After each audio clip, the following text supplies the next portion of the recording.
डेंगापदर छक निकट में मर्मन्तुत सड़क दुर्घटना ऑटो चालकों मृत्यु। गंजाम जिला कुकुड़ाखंडी ब्लॉक अंतर्गत डेंगापदर छक निकट में आज एक हृदय विदारक सड़क दुर्घटना घटी।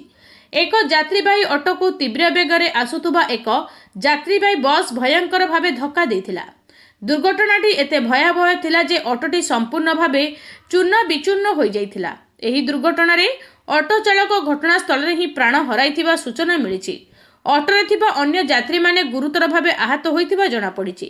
दुर्घटना परे बस चालक और कर्मी घटनास्थल फेरार हो जाइथिबा अभियोग होइछि। घटना खबर पाई स्थानीय लोके तुरंत घटनास्थल को धाई जाई आहत मानकु उद्धार करी चिकित्सा पाई निकटस्थ हॉस्पिटल को पठाइथिले।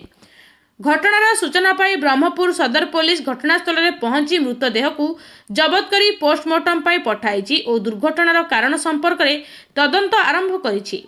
फेरार बस चालकों को धरिया पाई पुलिस तदंत जोरदार करिथिबा जणा पड़िछि।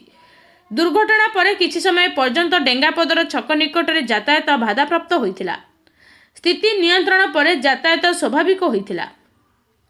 गंजाम जिल्लारू बापुनी सेठीଙ୍କ रिपोर्ट निर्भीक न्यूज।